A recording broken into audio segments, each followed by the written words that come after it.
Hi foodies! I have my mom with me here and she's going to show us a special recipe. Can you tell them what it is? Sure. It is our Marathi recipe. It is called Batata Soong. Shall we start? Sure. Let's go!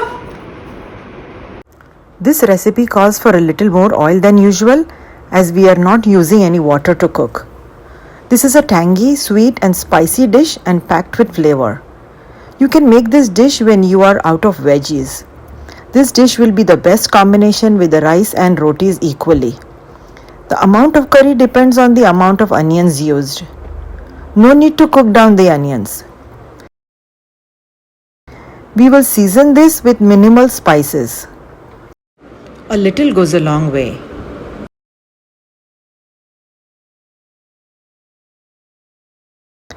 Cook until the onions are translucent.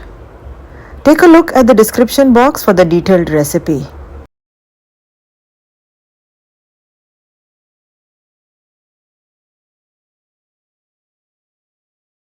Now, tamarind pulp and jaggery will give this dish its needed tang and sweetness.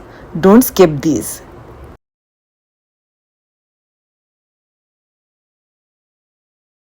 We don't need to add any water, but just 2 to 3 tablespoons is good enough.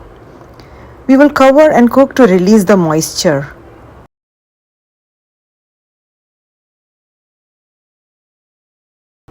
Wow, look at the awesome color. Now these are boiled and cubed potatoes which we are going to just cook down for a few minutes.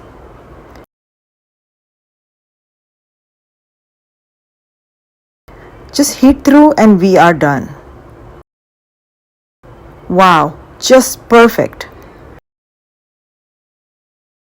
Batata Soong is ready to serve. Serve immediately. Thanks for watching. Please do try this recipe at home. It's an authentic recipe. I hope you like it. Let me know what you think in the comments below. Please try and let us know. Don't forget to subscribe. I'll see you next week. Bye. Bye.